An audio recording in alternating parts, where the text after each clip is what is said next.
दोस्तों आज हम प्रैक्टिस सेट लेके आए हैं दोस्तों। ये प्रैक्टिस सेट नंबर 2 रहेगा आपका और पूरा बेस्ड रहेगा दोस्तों उत्तराखंड प्रवक्ता स्क्रीनिंग परीक्षा 2021 में जो होने वाली है 21 मार्च को। ठीक है, इसमें दोस्तों हमारे 25 क्वेश्चंस रहेंगे एमसीक्यूज और इसमें 10 क्वेश्चंस दोस्तों आपके मैथ्स के होंगे और 15 क्वेश्चन जो आपके रहेंगे रीजनिंग के ऊपर बेस्ड होंगे। और साथ ही साथ दोस्तों ये जो हमारा जो टेस्ट सीरीज है दोस्तों ये कंप्लीट सिलेबस के ऊपर काम करेगी।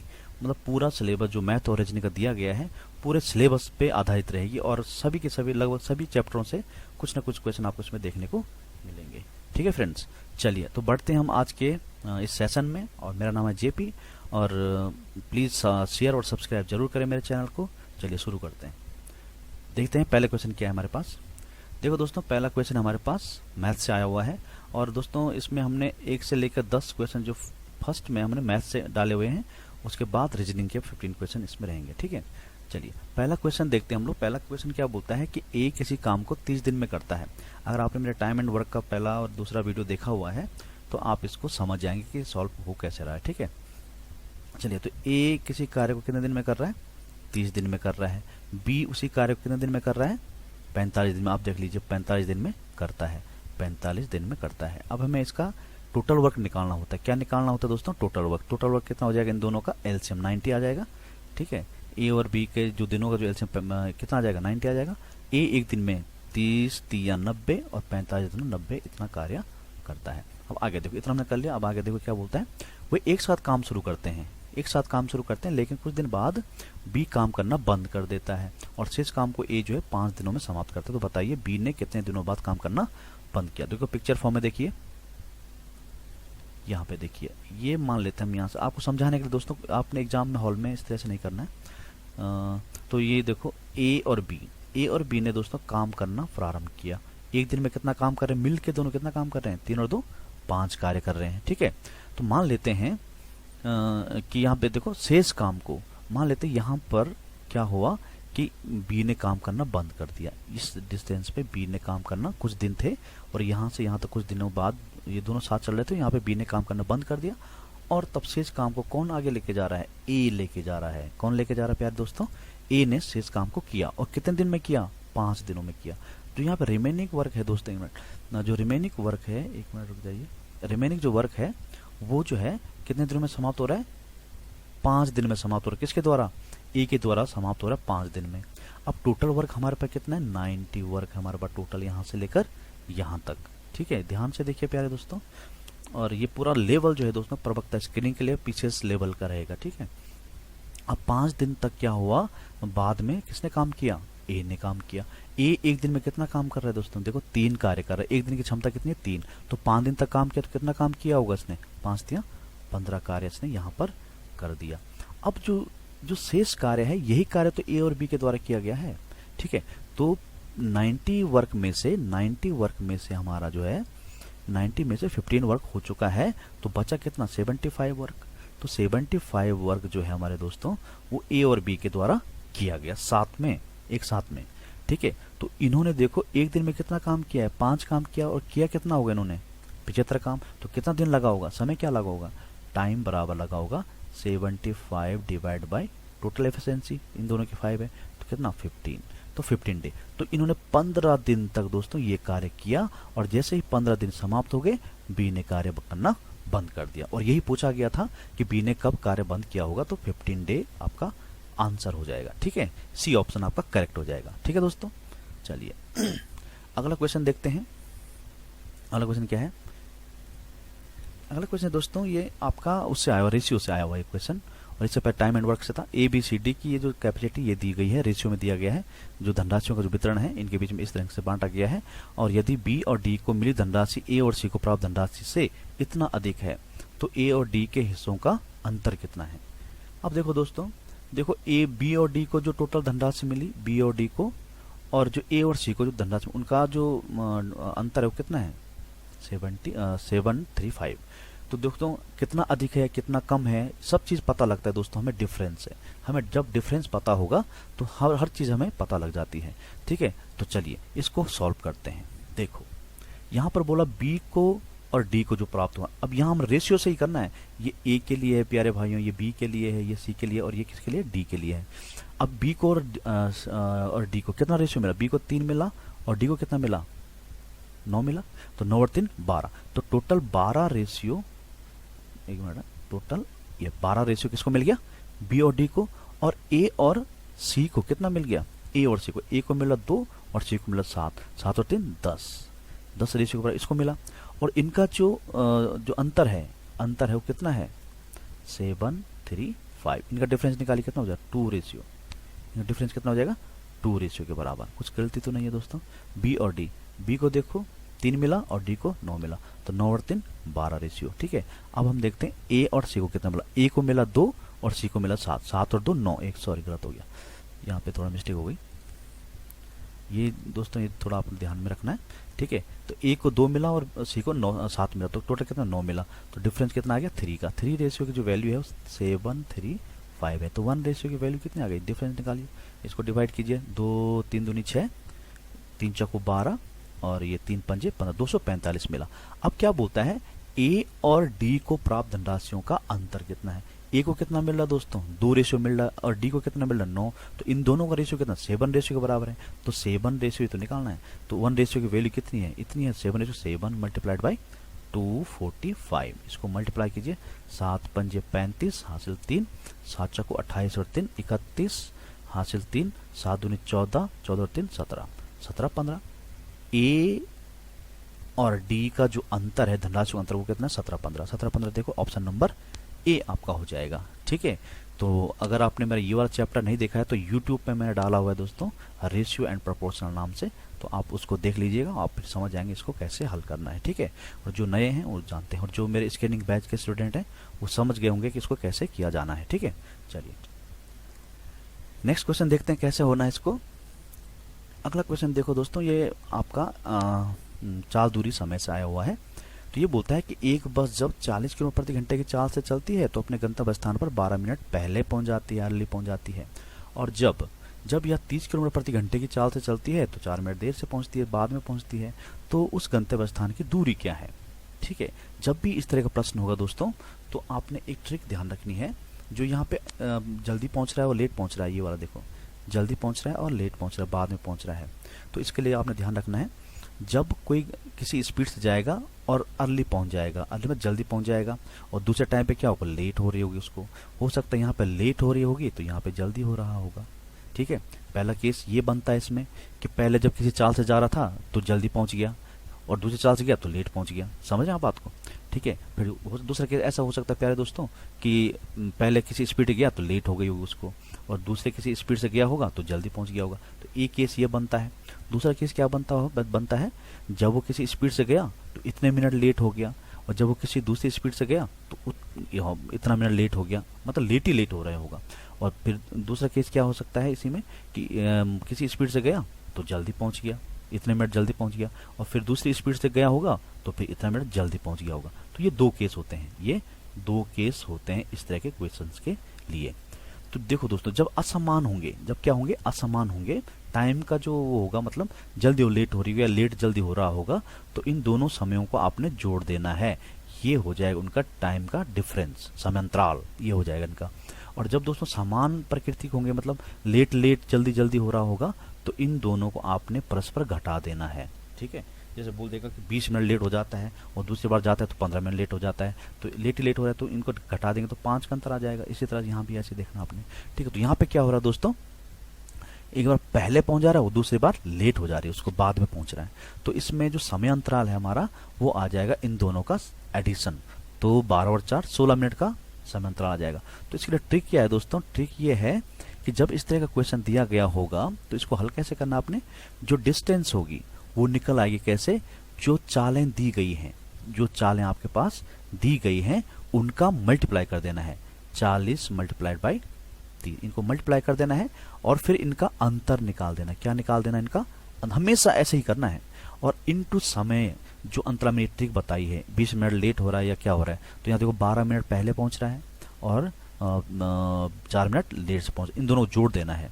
कितना हो जाएगा ये, 12 और 4 16, 1 मिनट, 12 और 4 गलत हो गया, 12 और 4 16 मिनट, 16 मिनट हुआ दोस्तों। अब इसको घंटे में बदलना है तो किससे भाग देना होगा, 60 से इसको डिवाइड करना आपने, ठीक है। तो अब हम इसको काटें, अगर अगर हम इसको काटें तो 30 दूनी 60 हो जाएगा, ये कटेगा कैसे, 8 दूनी 16 हो जाएगा, और यहाँ पे देखो घटा लो इसको, 40 बचा, और ये कितना 10 बचा, गुना गया, ये 8 रहा यहाँ पे, इससे ये काटा, और ये 8 चौक कितना हो गया, 32 हो गया। तो 32 किलोमीटर की जो आपके दोस्तों वो डिस्टेंस रहेगी, वो डिस्टेंस कितनी आ गई, 32 किलोमीटर की, ठीक है। तो ये बात आपने ध्यान में रखनी है, क्योंकि दोस्तों चालने के किलोमीटर प्रति घंटा में, और ये जो लेट और जल्दी हो रहा है मिनट में हो रहा है, तो दोनों मिनटों को जोड़ के या घटा के जो भी कॉन्सेप्ट लग रहा है यहाँ पे, इनके अकॉर्डिंग जो मैंने दो ट्रिक आपको बताई हुई है, इसके अकॉर्डिंग आपको जोड़ देना है, और जो मिनट होगा उसको घंटे में बदल देना। उसको किस में बदलना है, घंटे में बदलना। क्या करते हैं दोस्तों, मिनट में 60 का भाग दे देते हैं, ठीक है। तो इसका आंसर हो जाएगा दोस्तों ए, 32 किलोमीटर की डिस्टेंस होगी वो, ठीक है। चलिए अगले प्रश्न की तरफ बढ़ते हैं। अगला क्वेश्चन देखते हैं क्या है। अगला क्वेश्चन दोस्तों एक चुनाव से आया हुआ है ना। दो उम्मीदवार हैं, है ना, ये आपका परसेंटेज से पूछा गया क्वेश्चन है। एक चुनाव में दो उम्मीदवार थे, ठीक है, और एक उम्मीदवार ने इतने 43.5% मत प्राप्त किए और वह इतने मतों से पराजित हो गया। देखो दोस्तों, एक खिलाड़ी ये है और एक वो मतदाता ये है ना। तो ये दोनों चुनाव लड़ रहे हैं, ठीक है। एक प्रतिभागी ये है, एक प्रतिभागी ये है, ठीक है। माना बा इसको 12 वोट मिले और इसको 6 वोट मिले, या 8 वोट मिले, इसको मान लेते हैं 8 वोट इसको मिले। अब जीत कौन रहा है, आप जनरल से बात है, जीत कौन रहा है, 12 वाला जीता जिसके पास ज्यादा वोट है। हार कौन रहा है, 8 वोट वाला। अब ये देखना है कि कितने वोटों से जीत रहा है, ये कितने वोट से जीत रहा है। इन दोनों डिफरेंस निकालेंगे आप, इन दोनों क्या निकालेंगे, डिफरेंस। तो बोल देंगे भाई ए जीत रहा है, लेकिन कितने वोट से जीत रहा है, 4 वोट से। कैसा पता लगा, 12 वोट में से जब 8 वोट का डिफरेंस देखा आपने, 8 वोट का, तो क्या निकला आपका, 4 निकला। समझे बात को। अब यहाँ देखो परसेंट के केस में दोस्तों, एक मिनट, परसेंटेज के केस में आपने एक बात ध्यान रखनी है, जो कंप्लीट वैल्यू होती है, क्या होती है, कंप्लीट वैल्यू होती है, वो शुड बी 100% में लेके चलना। आपने क्या लेके चलना है, 100%। अब दो मतदाता हैं यहाँ पर, एक ए मान के चलते हैं, एक बी मान के चलते हैं, ठीक है। टोटल वोट कितनी होंगी प्यारे दोस्तों, 100 में से एक मतदाता को, कोई एक उम्मीदवार को मान लेते हैं हम, ये है यहाँ पे ए को मान लेते हैं, ठीक है। तो ये 43.5% वोट इसको मिल गए। तो बाकी 100 में से इतने वोट इसको मिल गए, तो बाकी के वोट किसको मिले, बी को मिले ना, बी को मिले, जनरल से बात है। तो कितने मिले, तो 100 में से आपने क्या करना है, 43.5 को माइनस कर दिया, ठीक है। तो कितना बचा, 5, है ना, दशमलव लगाए 9, 9 में से 3 गया तो 6 बचा, और ये 9 में से ये गया तो 5, 56.65 वोट किसको मिल गए प्यारे दोस्तों, आपके बी को मिल गए। अब जीत कौन रहा है, देखो जरा जीत कौन रहा है, जीत तो बी रहा है। कौन जीत रहा है, बी जीत रहा है, बी। तो बी जीत तो रहा है, लेकिन कितने परसेंट वोट से जीत रहा है, तो इनका डिफरेंस निकालना पड़ेगा।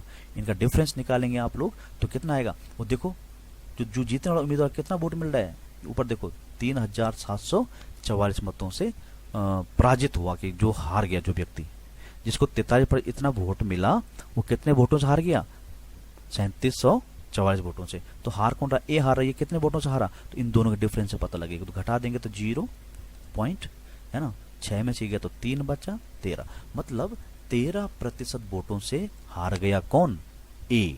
और जो 13% है वो दोस्तों यहाँ पे दिया गया कितने के बराबर, 3744 के बराबर दिया गया है। तो हमें पता है 1% की वैल्यू कितनी हो जाएगी, 13, 1% की जो वैल्यू हो जाएगी 3744 डिवाइड बाई 13, ठीक है। अब इसको काटिए आप, काटो जरा इसको, तो 13 से काटेंगे इसको, तो यहाँ अलग से भाग देते हैं, 13 भागा 3744, ठीक है। तो 13 दूना 26, तो बचा कितना, 1, 11 बचा, 11 में तो 4 दिया, 13 अठा 104 होता है, 104, तो ये 0, ये 10 बच गया, फिर 4 का भाग दिया, 4 नीचे उतारा हमने, तो 13 अठा 104, तो 288। 1% का मतलब है दोस्तों कितना, 2888, ठीक, 1% का मतलब। अब क्या बोल रहा है प्रश्न, बोलता जीतने वाले उम्मीदवार को कितने वोट मिले। तो जीतने वाले व्यक्ति को कितने वोट मिले, यहाँ पे देखो 56.5% वोट मिले, ठीक है। तो जब 1% की वैल्यू इतनी है, तो 56.5% की वैल्यू हो जाएगी 56.5 इंटू 288 इतना का गुणा कीजिएगा और जो आपका आंसर होगा वो आपके सम्मुख प्रस्तुत हो जाएगा। चलो गुणा करके देख लेते हैं इसको। इतनी मेहनत तो करनी पड़ेगी दोस्तों आपको, है ना। चलो गुणा करते हैं इसको। 8 से गुणा किया, 8 पंजे 40 हासिल 4, 8 छक्का 48, 48 और 4 52 हासिल 5, 8 पंजे 40 और 5 45 हो जाएगा। फिर 8 कभी हो रहा तो ये चीज़ आ जाएगी 2 5 और ये 4, फिर मल्टीप्लाई 2 से करेंगे, 5 दूनी 10, 6 दूनी 12 और 1 13, 5 दूनी 10 और 1 11। इसको जोड़ेंगे 0 2 7 है ना, 4 5 9 और 3 12 और 5 6 और ये 1 और पॉइंट लगा देंगे कितने अंक के बाद, 1 अंक के बाद। तो मतलब कितना आ जाएगा 16 2 7 2। इतने मत पड़े प्यारे भाइयों किसको, जीतने वाले उम्मीदवार को। तो ऑप्शन देखो, ऑप्शन नंबर डी 16,272 वोट पड़े किसको, जीतने वाले खिलाड़ी को। समझ के बात को। तो 16,272 वोट किसको मिले, जीतने वाले उम्मीदवार। कुल कितने वोट मिले, इतने वोट मिले प्यारे भाई। ठीक है, ये वाला। चलिए अगला प्रश्न देखते हैं हम लोग। अगला क्वेश्चन क्या है, इसको मैं एडिट करता हूं। अगला देखो, अगला क्वेश्चन हमारे पास 5वां क्वेश्चन पूछा हुआ है कि किसी निश्चित चक्रवृद्धि किसी निश्चित ब्याज की दर से 2 वर्षों का में किसी मूलधन पर साधारण ब्याज तथा चक्रवृद्धि ब्याज क्रमशः इतना और इतना है। तो चक्रवृद्धि ब्याज की दर क्या है, तो हमें ब्याज की दर निकालना। तो ब्याज की दर हमेशा कैसे निकालना दोस्तों, इन लोगों का डिफरेंस निकालना है आपने।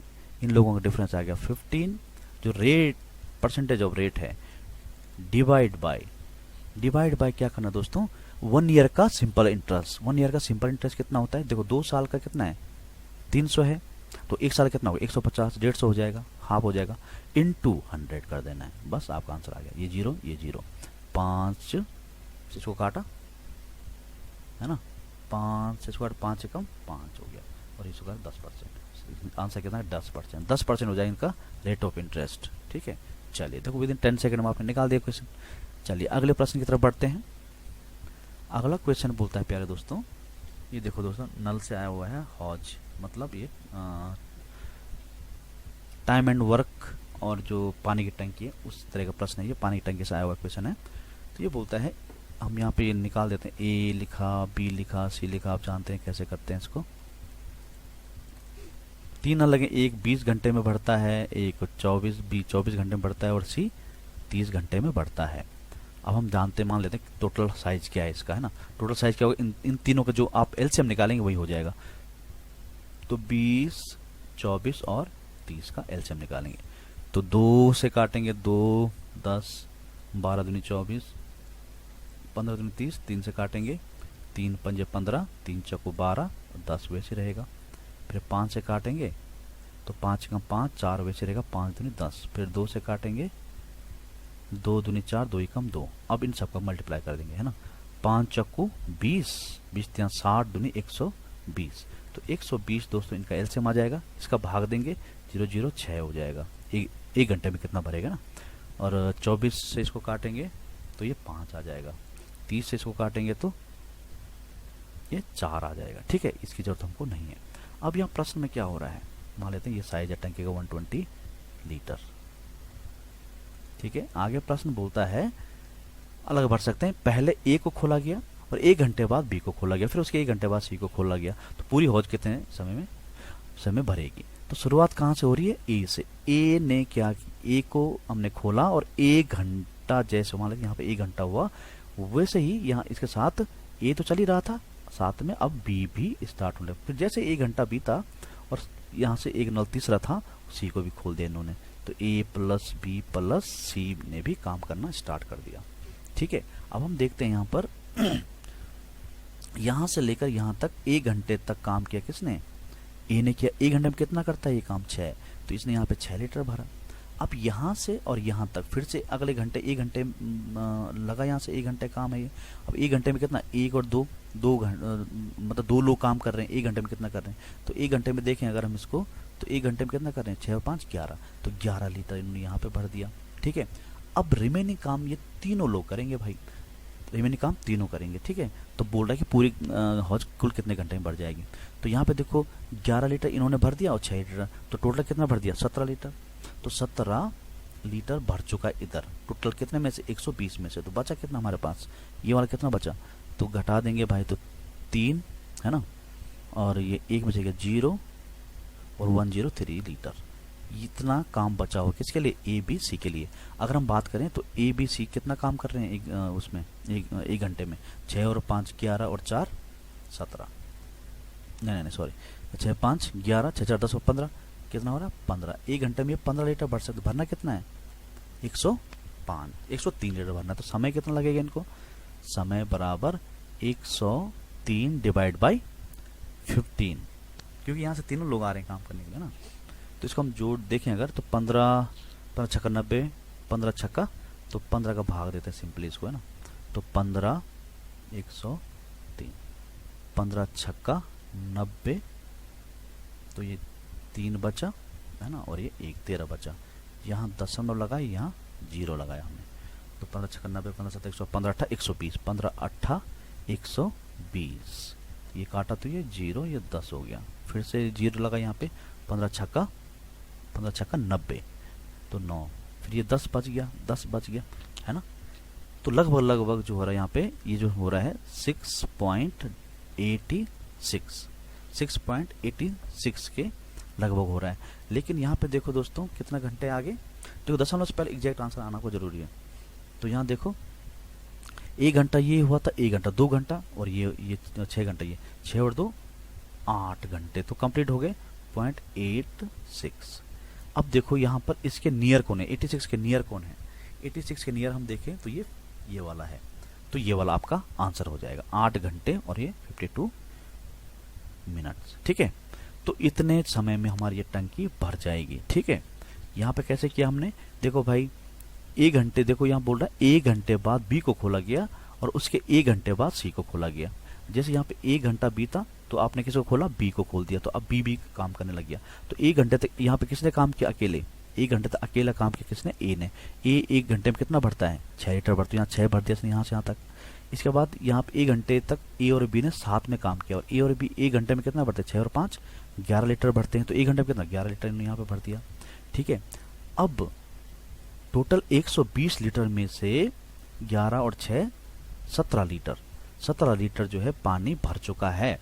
तो बचा कितना, इसको घटाया हमने, तो बचा कितना 103 लीटर। तो 103 लीटर ए बी सी के द्वारा भरा जा रहा है। तो ए बी सी 1 घंटे में भरते हैं 15 लीटर, 1 घंटे में भरते हैं 15 लीटर, और भरना कितना 103 का भाग दिया हमने, तो लगभग ये इतना आता है, ठीक है, इतना आता है। तो क्या कहते हैं, ये आता है 6.88, ये आता है 6.86 के लगभग आता है।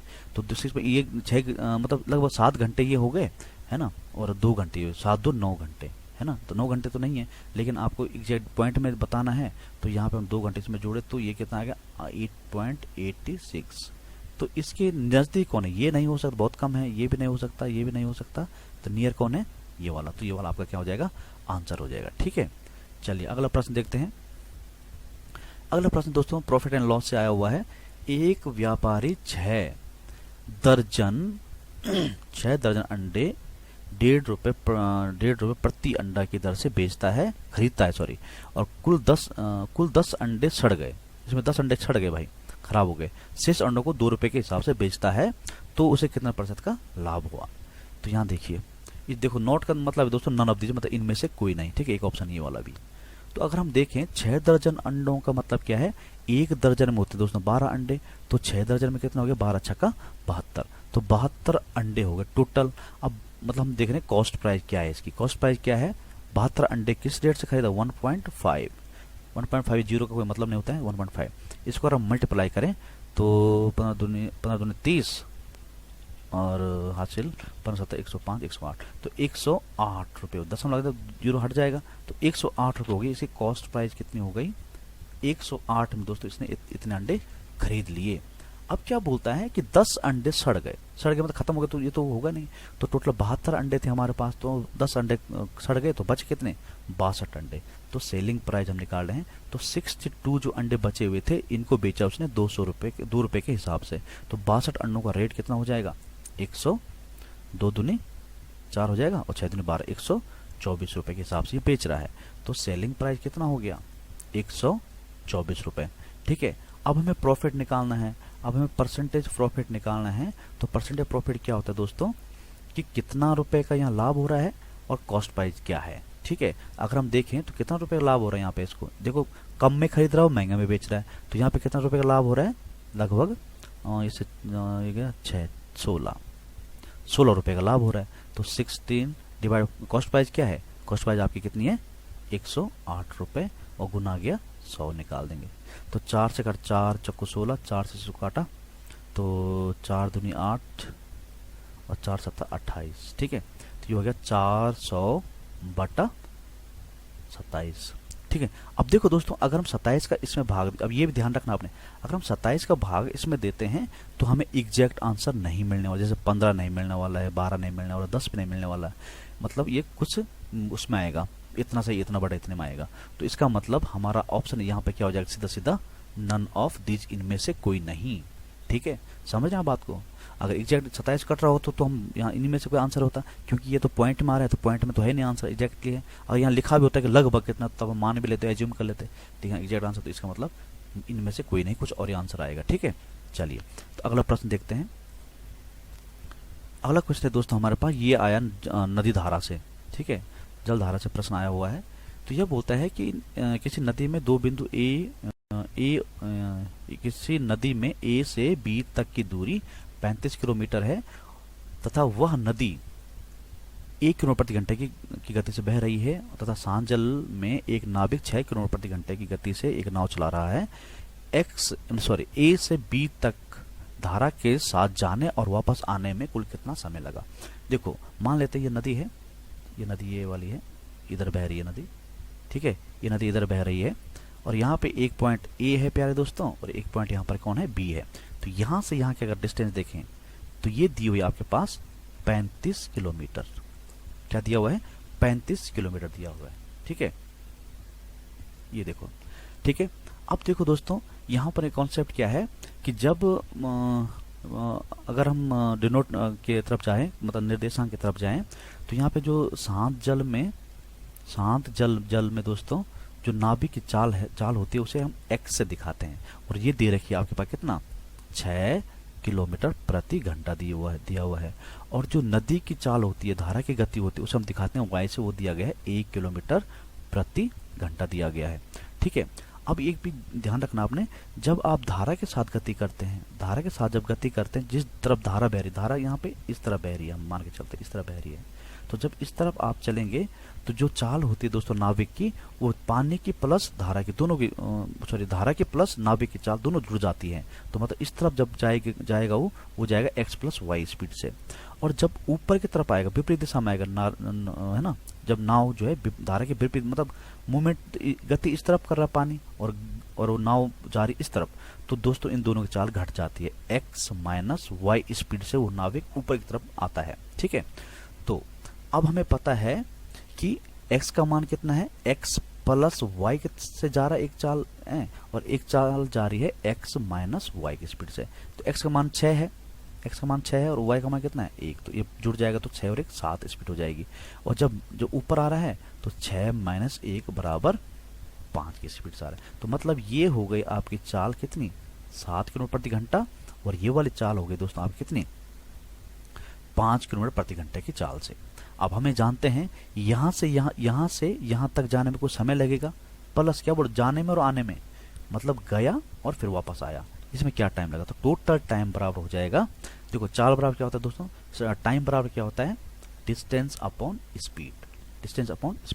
तो एक बार इस तरफ गया तो दूरी देखो कितनी है? 35 किलोमीटर। दूरी कितनी है? 35 किलोमीटर की दूरी यहाँ पे तय की जा रही है। तो पहला जो टाइम लगा यहाँ से यहाँ आने में, जो टाइम लगा वो लगा कितना? 35 बटा धारा की दिशा में चाल कितनी? 7/7 प्लस, अब वापस बोला टोटल टाइम वापस आएगा इधर को, अब इधर को आएगा तो स्पीड कितनी है? 5 किलोमीटर प्रति घंटा, और दूरी कितनी है? 35 किलोमीटर प्रति घंटा। तो ये हो जाएगा 35 बटा एक बार जाओ दोस्तों जरा, ये 5 नहीं है, ये 7 है, ये है 7। ठीक है, ये 7 है और ये है 5, ये 5। अब देखो इसको हम काटा तो 7 पंजे 35 और ये 5 सत्ता 35, तो टोटल टाइम कितना हो जाएगा? 7 और 5 12 घंटे। तो 12 घंटे लगेगा दोस्तों। ये दोस्तों ये है दोस्तों जाने का टाइम और ये है वापस आने का टाइम। तो 7 घंटे में ये ए से बी तक पहुंचा, सॉरी 5 घंटे में ए से बी तक पहुंचा और 7 घंटे में दोस्तों ये बी से ए पहुंचा वापस। तो टोटल कितना टाइम लगेगा? 12 घंटे। तो 12 घंटे में दोस्तों ये अपनी पूरी यात्रा तय करेगा। तो ऑप्शन नंबर सी यहाँ पर आपका करेक्ट हो जाएगा। ठीक है, चलिए पढ़ते हैं अगले क्वेश्चन की तरफ।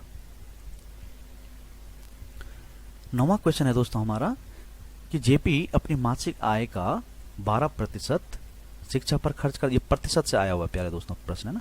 18% कपड़ों पर खर्च करता है, 38% भोजन पर खर्च करता है, 17% मनोरंजन पर खर्च करता है और मनोरंजन पर खर्च करने के बाद 1350 रुपये बैंक में जमा करता है, मतलब बचा लेता है। तो भोजन पर कपड़ा से कितना अधिक खर्च हुआ? ठीक है, ये प्रश्न है।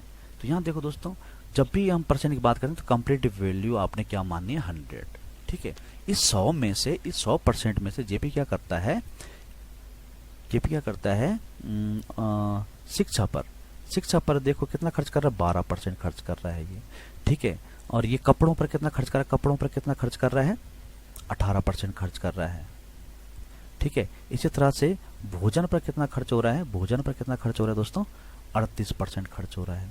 38% खर्च हो रहा है। और मनोरंजन पर कितना खर्च हो रहा है?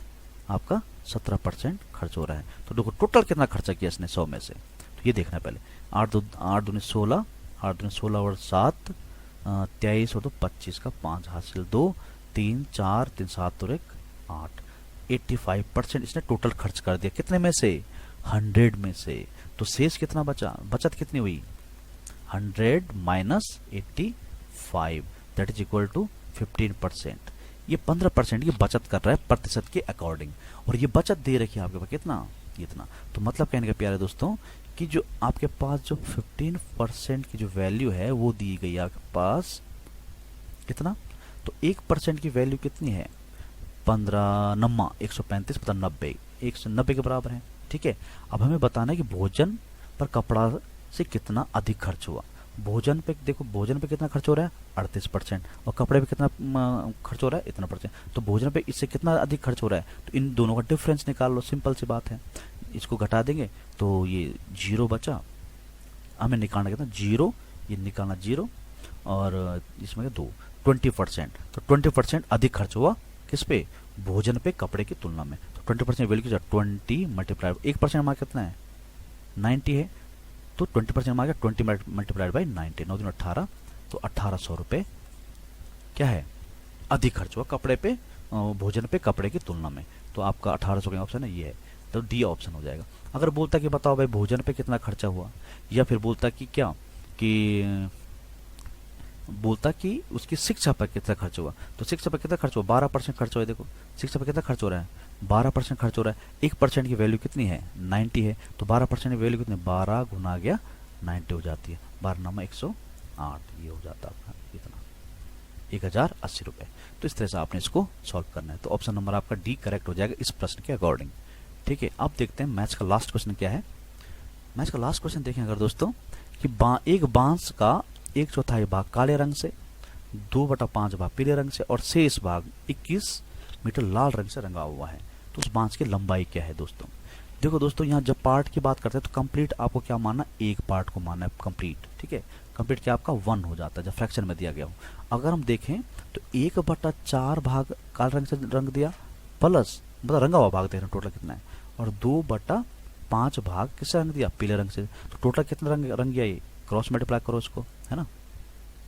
तो 5 कम 5 प्लस 4 दूनी 8/5 चक्कू 20, इसको जोड़ा 8 और 5 13/20 पार्ट जो है काले और पीले रंग से रंग दिया, और शेष जो पार्ट है, शेष पार्ट कितना बचा? देखो टोटल पार्ट कितना 1 है, तो शेष पार्ट कितना? 1 minus 13 divide by 20 that is equal to 7/20 part बराबर, और 7/20 पार्ट इतना जो पार्ट है वो रंगा गया किससे? लाल रंग से। लेकिन कितना है ये, कितनी लंबाई है इसकी? 21 मीटर है। कितनी मीटर है दोस्तों? 21 मीटर है। अब इसको सॉल्व कीजिए तो हमें 1 पार्ट निकालना, पूरा पार्ट निकालना हमें। तो 7 से स्क्वायर 7 तिया 21, तो p बराबर हो जाएगा, ये ऊपर मल्टीप्लाई हो जाएगा, तो 20 multiplied by 3 that is equal to 60 metre. तो वन पार्ट मतलब पूरे पार्ट की जो लंबाई है उस बांस की वो है 60 मीटर। बांस की जो लंबाई है दोस्तों वो है 60 मीटर। ऑप्शन नंबर डी आपका 100% सही हो जाएगा। ठीक है, चलिए तो ऐसे आपने इन चीज़ों को हल करना है। ठीक है दोस्तों, तो यहाँ तक थे दोस्तों आपके मैथ्स का पार्ट। कौन सा वाला? स्क्रीनिंग परीक्षा के ऊपर हम डील कर रहे प्यारे भाइयों। कौन सा? प्रवक्ता स्क्रीनिंग परीक्षा। और अगर आप किसी अन्य परीक्षा की तैयारी भी कर रहे हैं दोस्तों तो आपके लिए भी ये महत्वपूर्ण अध्याय हो सकता है। ठीक है, चलिए तो अब चलते हैं रीजनिंग की तरफ, देखते हैं क्या क्वेश्चन है। देखो दोस्तों, पहला क्वेश्चन यहाँ पे आया हुआ है क्या किसी कोड भाषा में 2, 5, 3 का अर्थ है बुक्स आर ओल्ड, और 5, 4, 6 का मतलब है मैन इज ओल्ड, एंड 3, 7, 8 का मतलब है बाय गुड बुक्स। तो आर का कोड क्या है? आर का कोड इसमें देखो दोस्तों, जब भी इस तरह के प्रश्न होते हैं तो आपने क्या करना है, कॉमन, जैसे 2, 5, 3 का मतलब है बुक्स आर ओल्ड। अब ये मत समझना कि 2 का मतलब बुक है, 5 का मतलब आर है, जब तक आपने कॉमन नहीं ढूंढना तब तक, है ना। तो अगर हम देखें इसको सॉल्व करना हमने, देखो इसमें और इसमें देखो क्या कॉमन है। 3, 7, 8 में देखो बाय गुड बुक्स, क्योंकि यहाँ बुक्स है, यहाँ भी बुक्स है। इन दोनों में क्या कॉमन है? इसमें और इसमें क्या कॉमन है? यहाँ देखो क्या कॉमन है? 3 कॉमन है। 3 कोड चला गया बुक्स के लिए। 3 कोड चला गया किसके लिए? बुक्स के लिए। ठीक है, हमने देखना आर का कोड, हमने आर का कोड ढूंढना। अब देखो ओल्ड यहाँ है, ओल्ड यहाँ है और ओल्ड यहाँ है, बाकी कुछ नहीं है कॉमन। तो इसमें और इसमें क्या कॉमन है? इसमें और इसमें क्या कॉमन दिख रहा है आपको? 5 कॉमन दिख रहा है। 5 यहाँ है और 5 यहाँ है, तो ये किसका कोड हो जाएगा? ओल्ड का कोड है। अब बचा क्या हमारे पास? आर बचा। यहाँ क्या बचा? 2, तो आर का कोड क्या हो जाएगा? 2 हो जाएगा। ठीक है, सिंपली इसको इस तरह से आपने हल करना है, या फिर आप इसको फिर से लिख लो फिर देख लो, है ना। तो यहाँ पे आर का कोड क्या हो जाएगा? 2 हो जाएगा आपका आंसर। ये है कोडिंग डिकोडिंग का क्वेश्चन है दोस्तों, ये ना। चलिए अगला देखते हैं, ये भी कोडिंग डिकोडिंग से आया हुआ है। बोलता है आशा, यदि आशा बराबर है 79 तो विनय भूषण बराबर क्या होगा? देखो आशा बराबर, देखो ए, देखो दोस्तों जब भी इस तरह का क्वेश्चन होता है तो आपने एक शब्द लिख देना है, सिफिलोरक्स। तो सिफिलोरक्स को लोग यहाँ लिख देते हैं हम लोग, यहाँ पे सी फी लो रक्स। सिर्फ 3, इसका 3 होता है, 3 दूनी 6, 3 तिया 9, 3 चक्को 12, 3 पंजे 15, 3 छक्का 18, 3 सत्ता 21, 3 अठा 24। ये इनके क्रमांक है दोस्तों, ये क्या इनके क्रमांक है ना। ओ इतने पाता है, ये इतने पाता है, ठीक है, ये है ये सब। मतलब एक्स जो होता है, एक्स का क्रमांक जो होता है वो होता है 24 होता है। ठीक है, तो यहाँ पे देखो ए मतलब आशा को लिखा है इसने कैसे? आशा को लिखा है इसने, आशा को 79 इसने कैसे लिखा? जो तरीका इस पे लगेगा वही तरीका इस पे लगाना आपने। तो देखो सबसे पहले हम देखते हैं कि क्या इनका अक्षर क्रमांक को अगर हम जोड़ें तो क्या 79 आता है? कोई है इसमें? तो ए का क्रम 1 होता है, एस का देखो पी क्यू आर एस 19 होता है, यहाँ पे ये 19 होता है। ठीक है, 19 होता है। एच का देखें अगर, एच आई 8 होता है, एच का कितना होता है? 8 होता है, और ए का कितना होता है? 1। अब इनको जोड़ें अगर हम लोग तो कितना होता है? 19 तक 20, 29 हो रहा है। 29 को कितने से मल्टीप्लाई कितना बन जाए? तो कोई इसमें कोई जुगाड़ यहाँ पे नहीं लग पा रहा है। ठीक है, क्योंकि अगर मान हम इसको 2 टाइम्स अगर मल्टीप्लाई करते हैं और फिर ऐड करें, कुछ ऐड करें, तो तभी आंसर आ जाएगा, इसका 79 बन जाएगा। लेकिन अगर इसने एक और दिया होता यहाँ पर, मानो बात बोलते हैं एक्ट को ये लिखा जाता है, और तब उसमें भी यही रूल फॉलो हो रहा होता, तो हम इसको तब इसका मुँह से निकालते, क्योंकि सिंगल दिया गया होगा तो ये एग्जैक्ट ही आएगा, कुछ ना कुछ कैलकुलेशन का एग्जैक्ट ही आएगा।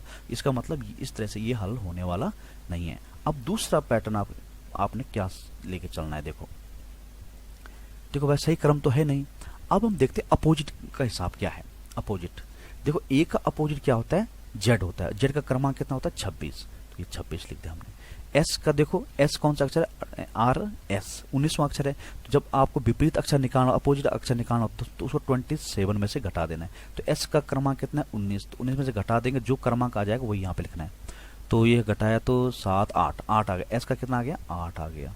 इस तरह h का देखें हम अगर एच आई 8 होता है, तो 27 में से 8 घटाएंगे, 27 में से 8 घटाएंगे, जो क्रमांक हो यहाँ पे इसको जोड़ दें। विपरीत अक्षर क्रमांक का मतलब यहाँ पे लॉजिक चल रहा है।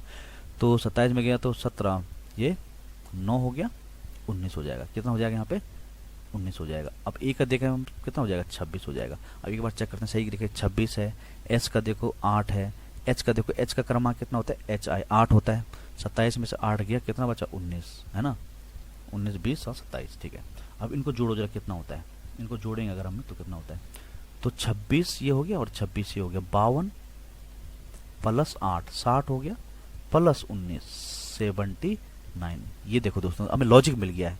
अब जब लॉजिक मिल चुका है तो वही लॉजिक अब किस पे लगाना? आपने विनय भूषण पे लगाना है। किस पे लगाना है दोस्तों? विनय भूषण पे यही लॉजिक लगेगा, ठीक है। अब विनय भूषण पे यही लॉजिक लगाना आपने, ठीक है। चलिए देखो, यू के बाद भी आता है, तो 21 मतलब 22 है इसका। तो 22 क्या करना? 27 में से घटा देना आपने। 27 में से 22 घटा, कितना बचा? 5 बचा, प्लस आई देखो, आई का कोड कितना? 9। 27 में से 9 गया, 27 में से आपने 9 घटाया तो 18 बचेगा। कितना बचेगा? 18। तो ये 18 यहां लिख दिया, प्लस ए के लिए 26, प्लस वाई का क्रमांक कितना? एक्स वाई 25 होता है। 27 में से 25 गया, कितना बचा? 2 प्लस अब बी का 2 होता है। 27 में से 2 गया, कितना बचा? 25, प्लस एच का कितना होता? 8 होता है। तो 27 में 8 गया, कितना बचा? 19, प्लस यू का देखो, यू का क्रमांक कितना होता है? 21 होता है। 27 में 21 गया, कितना बचा? 6, प्लस अब देखते हैं एस का कितना होता है। एस का अगर हम देखें, पी क्यू आर एस 19 होता है। 27 में से 19 गया, 27 में से 19 गया तो कितना बचता है? 8 बचता है, 8, प्लस अब देखते हैं एच का एच का कितना होता है? 8 होता है। तो 8 होता है, तो 27 में से 8 गया, कितना बचेगा? 19, प्लस अगर हम ए का देखें, अब देखो ए आ गया फिर से, तो ए का कितना हो जाएगा? 26, प्लस एन का कितना होता है? क्रमांक होता है एम एन 14 होता है। 27 में से 14 गया, 27 में से 14 आप माइनस करेंगे, कितना आ जाएगा? 13, 4 3 हो जाएगा, ये 13, तो 13 यहाँ पे प्लस हो जाएगा। अब इसको जोड़ेंगे हम लोग, अब इसको हम जोड़ेंगे अगर, तो कितना आता है? तो अब देखो लास्ट डिजिट लगभग देखो सेम तो नहीं है, इसका तो सेम हो गया, इसका सेम नहीं है। तो इसको जोड़ें, 3 6 और 3 9, 9 3 18, 18 और 8 26, 26 और 6 34, नहीं 26 और 6 32, 32 और 9 41, 41 और 5 46, 46 और 2 48, 48 और 6 54, 54 और 8 62, 62 और 5 62 और 5 67 का 7। कुछ गड़बड़ हो गया दोस्तों, इसमें जोड़ने में कुछ गड़बड़ हो गया इसमें। इसमें कुछ क्रम में हमने गड़बड़ कर दिया इसमें कहीं। तो दोस्तों ये ऐसा ही होगा, ठीक है। ये मैं आपके लिए छोड़ रहा हूँ क्वेश्चन, ठीक है, नहीं तो हमें टाइम लग जाएगा इसमें ज़्यादा। तो इसमें आपने क्या करना है, जैसे भी है ना, मैं आपको बता दे रहा हूँ, भी है जैसे, तो भी का जो आपने रियल क्रम है उसको लिख देना है, और उसे 27 उसके विपरीत जो क्रम होता है, भी का जो अपोजिट वर्ण होता है उसका जो क्रमांक होता है उसको यहाँ लिख देना है। तो भी का अगर हम देखें, 2 का मैं बता देता हूँ ना, जो भी का अपोजिट वर्ण क्या होता है? यू भी, यू के बाद भी आता है 22। तो 27 में से आपने 22 घटाया तो कितना बचा? 5। तो ये 5 हो गया भी का। प्लस आई का देखा, आई का होता है 9, तो 27 में से 9 घटाना है, 27 में से 9 घटाना, उसका विपरीत अक्षर आ जाएगा, तो कितना बचेगा?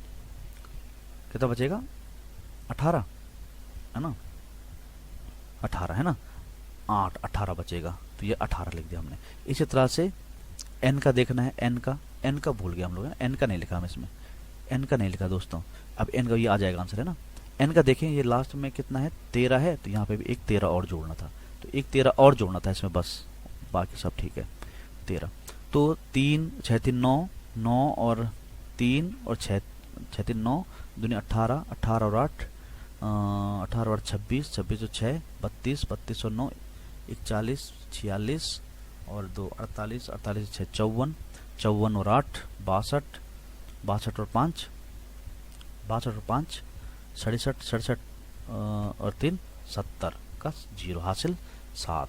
7 और 1 8, 2 10 और 1 11 12 13 14 15 16 17 और 18, 180। तो 180 दोस्तों इसका आंसर हो जाएगा। 180 इसका क्या हो जाएगा, आंसर हो जाएगा 100%। ठीक है, अगर बाई चांस कोई मिस्टेक होगी तो आप चेक कर सकते हैं। चलिए अब देखते हैं अगला क्वेश्चन कैसे करना है। 13वां क्वेश्चन है, क्या बोलता है दोस्तों कि मीना को, ठीक देखो ये कैलेंडर से आया हुआ क्वेश्चन है दोस्तों। ठीक है, तो मीना को ठीक से याद है कि उसके पिता का जन्मदिन 18 मई के बाद किंतु 22 मई से पहले हुआ था। ठीक है, उसके भाई को ठीक से याद है कि उसके पिता का जन्मदिन 24 मई से पहले और 20 मई के बाद हुआ था। तो मई की किस तारीख को निश्चित रूप से उसके पिता का जन्मदिन हुआ होगा, तो ये हमने चेक करना। तो देखो दोस्तों, पहले मीना के अकॉर्डिंग हम देखें तो मीना के अकॉर्डिंग मीना क्या बोलती है कि मेरे पिता का जन्मदिन 18 मई के बाद, 18 मई के बाद लेकिन 22 मई से पहले, 22 मई से पहले हुआ है। तो इसके बीच में जो डेट है उसको हम लिख देते हैं 22, 18 के बाद ये 19 आ जाएगी, फिर 20 आ जाएगी, फिर 21 आ जाएगी और फिर 22। अब हमें ये पता है मीना के अनुसार कि 18 के बाद हुआ है और 22 से पहले हुआ, तो 18 और 22 जो तारीख है वो है नहीं। अब इन तीनों दिनों में किसी एक दिन को बर्थडे मनाया गया, लेकिन उसके ब्रदर के अनुसार, भाई के अनुसार क्या बोलता है कि उसके पिताजी का जन्मदिन 20 तारीख के बाद, 20 मई के बाद। ये देखो 20 मई के बाद, तो मतलब 20 मई नहीं है। ठीक है, और दूसरा क्या बोलता है, कितने मई से पहले, 24 मई से पहले, 24 मई से पहले, 24 मई से पहले की बात कर रहा है। अब यहाँ देखो दोस्तों, ये डेट हम लिख दिया। अब 20 के बाद 21 आता है, फिर 22 आता है, फिर 23 आता है और फिर उसके बाद क्या आता है, 24 आता है। अब यहाँ पर हमें निश्चित रूप से पता है कि मीना बोलती है कि 18 के बाद हुआ है, लेकिन यही डेट 20 तारीख हो जाती है कि उसके भाई के अनुसार। उसका भाई बोलता है कि 20 के बाद हुआ है, तो मतलब 20 के पहले के जितने डेट है सब खत्म हो जाएंगी। ठीक है, अब दूसरा क्या, ब्रदर बोल रहा है कि 24 से पहले हुआ है, लेकिन ये क्या बोल रही है कि 22 से पहले हुआ है। तो मतलब 22 के बाद जितनी तारीख आ जाएंगी, 22 से लेकर 24 तक की जितनी डेट होंगी वो सब नहीं होंगी। अब इन दोनों के अनुसार कॉमन डेट कौन सी बच रही है बीच में, कॉमन डेट बच रही है आपकी 21 तारीख। कॉमन डेट कौन सी बच रही है, 21 तारीख। तो 21 मई को उसके फादर का जन्मदिन मनाया जाएगा। समझ, इस तरह के प्रश्नों करने के लिए दोस्तों आपको कॉमन डेट निकालनी होती है। जैसे इसने मीना ने बोला कि भाई 18 के बाद हुआ है और 22 मई के पहले हुआ है, तो 18 और 22 डेट तो हो ही नहीं सकती, और ना ही 18 के पहले कोई डेट हो सकती है। तो 18 और 22 तो गई काम से। अब 19, 20 और 21 को भी एक दिन बर्थडे मनाया जाएगा। लेकिन दूसरा क्या बोलता था, तो तर्क देता है कि भाई 20 के बाद हुआ है, मतलब ये वाली 20 भी गई काम से, ये वाली भी गई और ये वाली भी गई, तो 20 के बाद जो डेट होगी उनमें होगा कोई जन्मदिन। और दूसरा क्या बोलता है, 20 के बाद और 24 से पहले, 24 से पहले बोलते, लेकिन ये ऊपर वाले ने बोला कि भाई 22 से पहले है, तो 22 के पहले यहाँ डेट देखो क्या है, 23-24, ये तो है हो ही नहीं सकती। तो 22 से पहले है तो 23-24 तो हो ही नहीं सकता, ये तो हो ही नहीं सकता। अब बचा क्या हमारे पास, 21 बचा, ऊपर भी 21 नीचे भी 21, तो 21 मई को उसके फादर का जन्मदिन हुआ था। तो यहाँ पे कोई ऑप्शन है नहीं। अब यहाँ सी ऑप्शन बोर्ड निर्धारित नहीं निर्धारित हो पा रहा है 21 मई को है, तो ऑप्शन आंसर क्या हो जाएगा आपका, डी, इनमें से कोई नहीं। बर्थडे कब मनाया जाएगा, 21 मई को, आज का आंसर हो जाएगा। ठीक है, चलिए अगला क्वेश्चन देखते हैं। 14th क्वेश्चन देखो क्या है। देखो दोस्तों, ये भी आपका कौन सा है, उससे है, कैलेंडर से आया हुआ क्वेश्चन है कि बोलता है किसी माह की 3 तारीख को क्या है, ट्यूसडे है, क्या है दोस्तों, मंगलवार है, तो उसी महीने की 29 तारीख को कौन सा डे होगा। ठीक है, इस तरह के प्रश्नों को हम ट्रिक से करते हैं। ट्रिक क्या है दोस्तों, कि जो डेट दी गई है, दोनों डेट, इनका आपने डिफरेंस निकालना है। क्या निकालना होता है, डिफरेंस निकालना। अगर इन दोनों घटा के चले तो ये आ रहा है 26। ठीक है, अब इस 26 को आपने 7 से डिवाइड करना है ना। तो 7 से अगर डिवाइड करते हैं तो 7 या 21, 26 में से 21 कितना बचा, 5। जो रिमाइंडर शेष बचता है, जो रिमाइंडर शेष बचता है उसको क्या करना है दोस्तों, जो दिवस दिया गया है उसमें उस 5 दिन को ऐड कर देना है, और जो वो दिन होगा वही क्या हो जाएगा, आपका दिवस हो जाता है। तो मंगलवार के बाद हमने देखना है 5 दिन, 1 2 3 4 5। तो मंगलवार के बाद बुधवार, बृहस्पतिवार, शुक्रवार, शनिवार और इतवार, मतलब संडे आ जाएगा यहाँ का आंसर। संडे कौन सा है, ये बी ऑप्शन। इस तरह के प्रश्न को करने के लिए क्या होता है दोस्तों, दिए गए दिनों का आपने क्या करना होता है, डिफरेंस निकालना होता है। क्या निकालना होता है, डिफरेंस निकालना होता है, और जो शेषफल जो डिफरेंस के बाद क्या करना आपने, उसमें 7 का भाग देना है। जो आपका शेषफल आता है, जो आपका क्या आता है, शेषफल आता है, उसको दिए गए जो दिन है, दिया गया जो दिन है उसमें आगे बढ़ा देना है। और उस 5वें दिन को जो दिन आता है वही आपका आंसर हो जाता है। या फिर ऐसा कर सकते हैं, या फिर हम जानते हैं दोस्तों कि प्रत्येक, दूसरे तरीके से भी किया जा सकता है इसको, प्रत्येक 7 दिन बाद सेम डे आता है। क्या आता है दोस्तों?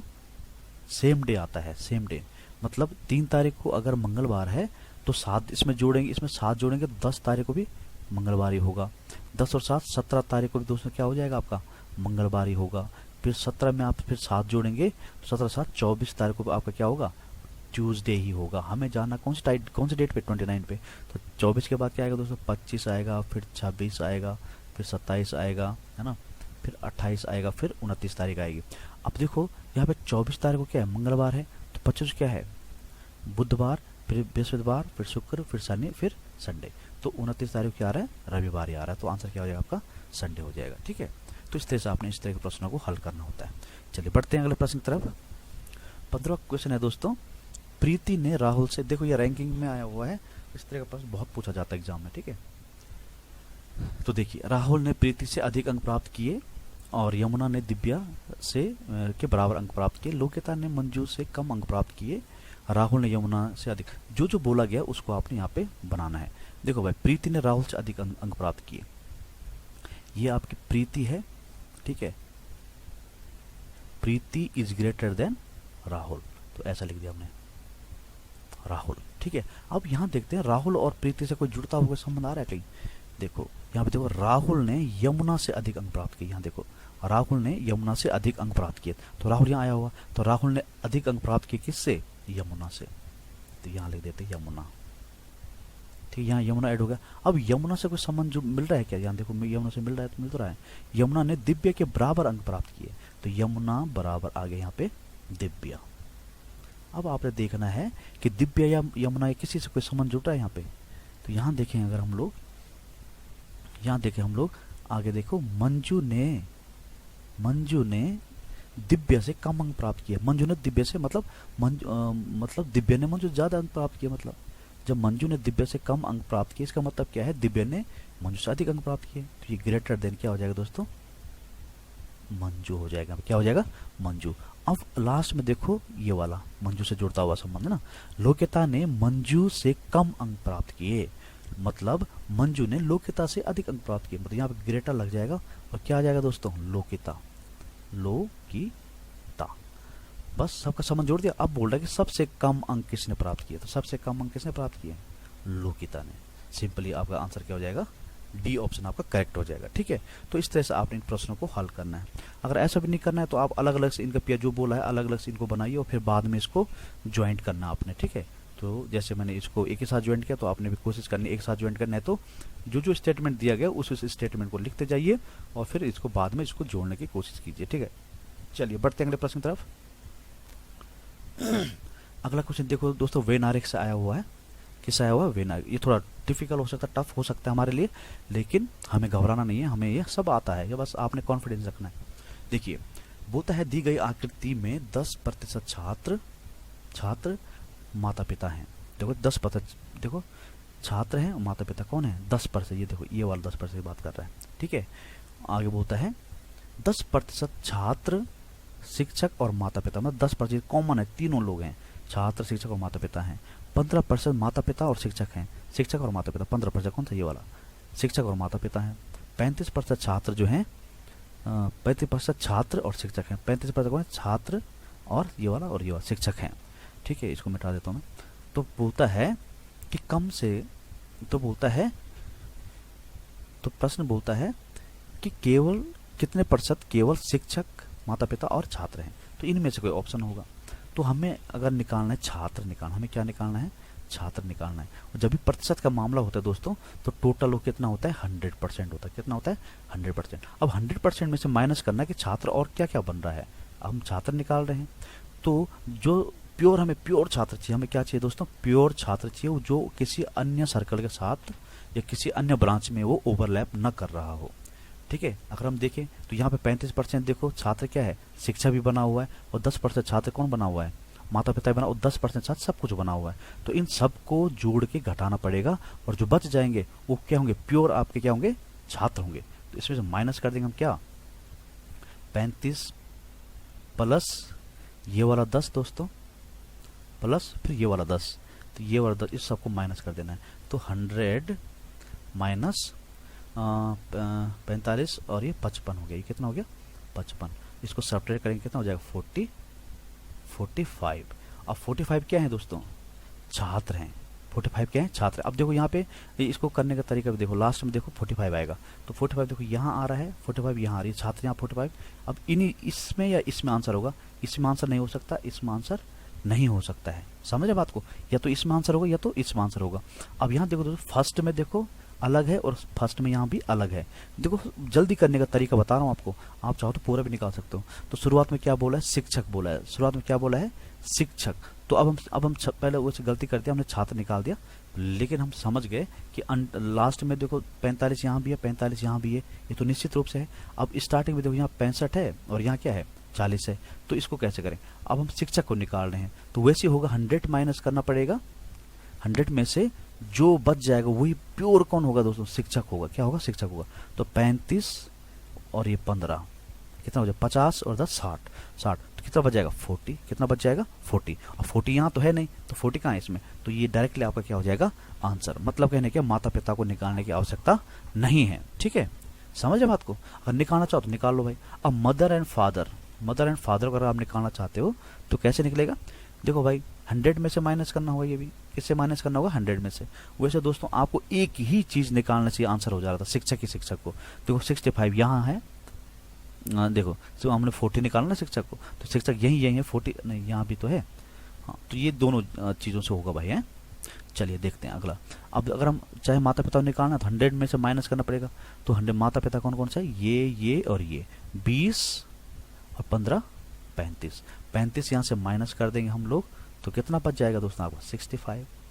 तो 65 आपके मदर फादर माता पिता हैं और 40 आपके शिक्षक हैं, है ना? 65 माता पिता हैं और छात्र कितने? 45। तो ऑप्शन नंबर बी आपका क्या हो जाएगा?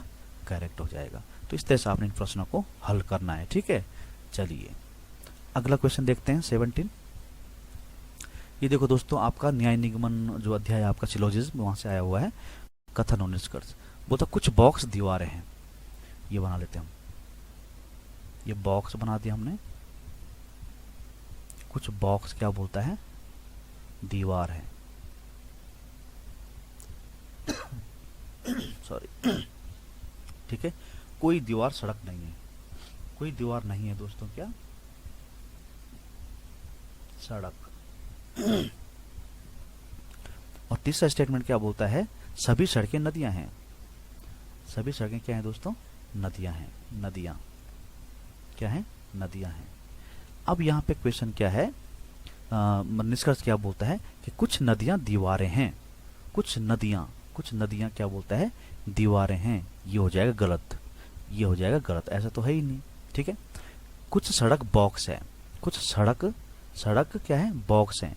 देखो कुछ सड़क बॉक्स नहीं का संबंध यहाँ पे बन रहा है, क्योंकि सारी की सारी दीवारें जिसमें कुछ बॉक्स भी आए हुए हैं दोस्तों, वो कौन नहीं है? सड़क नहीं है। तो कुछ सड़क बॉक्स कैसे बन जाए? ये भी गलत है। ठीक है, अब देखते हैं कोई दीवार सड़क नहीं, कोई दीवार नदी नहीं है। कोई दीवार नदी नहीं है, ऐसा बोलना क्या है? गलत हो जाएगा। अगर हम कुछ की बात करते तो बात सही हो जाती। तो यहाँ पे क्या है? कोई दीवार क्या बोलता? सड़क नहीं है, दीवार नदी नहीं है, ये भी हो जाएगा गलत।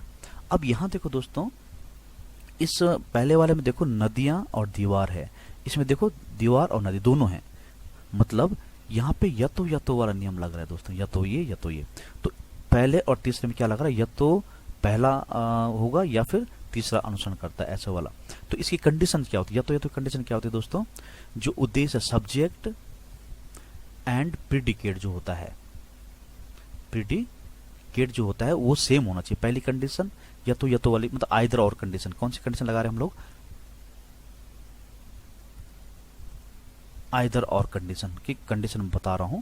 आइदर और कंडीशन कहां कहां लगती है? नंबर 1, आपका जो सब्जेक्ट होता है दोस्तों एंड जो प्रीडिकेट होता है, जो क्या होता है? प्रीडिकेट होता है, वो सेम होना चाहिए। क्या होना चाहिए? सेम होना चाहिए। सबसे पहले मैं बता दूं कि आइदर और कंडीशन सिर्फ 2 कंक्लूजन में लगती है, सिर्फ 2 निष्कर्षों में लगती है, सिर्फ किन्हीं 2 निष्कर्षों में ये लगती है। ठीक है, तो दोनों निष्कर्षों में क्या सब्जेक्ट एंड प्रीडिकेट क्या सेम होना चाहिए। दूसरी कंडीशन क्या होती है इसकी कि जो आपका जो स्टेटमेंट है उसमें one statement should be positive and another statement should be negative. मतलब एक निष्कर्ष इसमें क्या होना चाहिए, आपका पॉजिटिव होना चाहिए और एक क्या होना चाहिए, नेगेटिव होना चाहिए। अगर हम यहाँ बात करें, पहले इसकी बात करें तो यहाँ देखो सब्जेक्ट और प्रेडिकेट देखो, नदियाँ दीवार है और नदियाँ दीवार है, यहाँ पे दोनों सेम है। पहली कंडीशन फिट हो गई, ये फिट हो गई। अब दूसरी कंडीशन देखो, वन पॉजिटिव और अनदर नेगेटिव। देखो ये पॉजिटिव बात कर रहा है और ये नेगेटिव बात कर रहा है, दूसरी फिट हो गई। अब थर्ड और इम्पोर्टेंट क्या है दोस्तों, both conclusion should be wrong. Wrong कहने का मतलब क्या है दोस्तों, या नन फॉलो होने चाहिए। नन फॉलो होने का मतलब क्या है दोस्तों, कि कोई भी कंक्लूजन जो हम इन दोनों को देख रहे हैं, दोनों निश्चित रूप से क्या होने चाहिए, असत्य होने चाहिए। और यहाँ देखो है भी तो ये रॉन्ग। जब ऐसे ये तीनों की तीनों कंडीशन अगर फिट हो जाती हैं, जब तीनों की तीनों कंडीशन फिट हो जाती है, तब आपका आंसर क्या होता है, आइदर और में केस में चला जाता है, आइदर और केस में आ जाता है। आइदर और मतलब या तो ये वाला कंक्लूजन सही होगा या तो ये अनुसरण करता है, दोनों में से कोई ना कोई अनुसरण जरूर करता है, लेकिन ये नहीं पता है कि या तो ये करता है कि ये करता है। ठीक है, तो इसके लिए आंसर कौन सा हो जाएगा, बी आंसर हो जाएगा। केवल या तो निष्कर्ष पहला या तीसरा अनुसरण करता है, बस ये हो जाएगा और आपको 1 मार्क्स मिल जाएगा वहां पे। ठीक है, चलिए अगला देखते हैं। 18वां क्वेश्चन क्या है ये कहता है कि निम्नलिखित समीकरण को संतुलित करने के लिए स्टार चिन्हों को प्रतिस्थापित करने के लिए गणितीय चिन्हों का सही क्रम या समूह कौन सा होगा। ठीक है, तो यहाँ पर सॉरी दोस्तों, यहाँ पर मैंने इक्वेशन नहीं लिखी है, इक्वेशन नहीं डाली हुई है यहाँ पे, तो इसके लिए माफ़ी चाहता हूँ। इसके लिए मैं सॉरी दोस्तों, यहाँ पे अब क्वेश्चन नहीं पड़ा हुआ है, लेकिन मैं इसको आपको वीडियो के लास्ट में इस क्वेश्चन को ऐड करके आपको बता दूंगा। ठीक है, ये 18th क्वेश्चन हम लोग लास्ट में यहाँ पे एक इक्वेशन होनी चाहिए थी, लेकिन यहाँ पे मैं किसी कारणवश तो नहीं हो पाया, टाइप नहीं हो पाया। चलो अगला क्वेश्चन देखते हैं। 19वां क्वेश्चन देखो दोस्तों, ये आपका डायरेक्शन से आया हुआ है कि एक व्यक्ति दक्षिण, देखो 4 दिशाएं होती है दोस्तों हमारे पास, ये पूर्व हो गया, ये पश्चिम हो गया, ये उत्तर हो गया और ये क्या हो गया, दक्षिण हो गया। ठीक है, अब एक व्यक्ति दक्षिण की ओर मुँह करके खड़ा है, दक्षिण की ओर खड़ा है, ये देखो साउथ की ओर खड़ा है, इस तरफ खड़ा हुआ है। ठीक है, अब हो क्या रहा है यहाँ पे कि वह 135 अंश वामावर्त, वामावर्त का मतलब होता है दोस्तों क्या, घड़ी के अपोजिट डायरेक्शन में, अपोजिट डायरेक्शन, घड़ी के अपोजिट, घड़ी देखो ऐसे चलती है। ठीक है, हम अपोजिट जाना तो ऐसे चलना होगा, तो घड़ी के अपोजिट डायरेक्शन कितना 145 चलता है, तो 135 चलता है। 135 का मतलब क्या है दोस्तों, 190 प्लस 145। ठीक है, तो ये होता है, तो 190, तो अब ये 90 हो गया और यहाँ से यहाँ तक जाएंगे अगर, तो ये हो जाएगा 45, तो ये हो गया 135 अंश वामावर्त चला गया। अब यहाँ से बोलता है कि फिर 180 अंश दक्षिणावर्त, दक्षिणावर्त मतलब होता है दोस्तों क्लॉकवाइज डायरेक्शन। कौन सी डायरेक्शन, क्लॉकवाइज डायरेक्शन। तो क्लॉकवाइज डायरेक्शन जाएंगे तो यहाँ से मतलब 180 मतलब 290, तो यहाँ तक आएंगे तो 190 हो जाएगा और फिर यहाँ तक आ जाएगा 190 हो जाएगा। अब यहाँ पर पहुँच गया वो व्यक्ति, ये देखो साउथ है दोस्तों और ये क्या है, वेस्ट है। अब ये डायरेक्शन आ गई है, अब वह उसका मुँह कौन सी दिशा में, तो मुँह कौन सी दिशा में आ गया, ये वाली कौन सी होती है, साउथ वेस्ट, मतलब दक्षिण पश्चिम दिशा में। तो दक्षिण पश्चिम दिशा कौन सी दोस्तों, ऑप्शन नंबर बी आपका जो है यहाँ पे सही हो जाएगा। ठीक है, इस तरह से आपने प्रश्नों को हल करना है, सॉल्व करना है। चलिए बढ़ते हैं अगले प्रश्न की तरफ।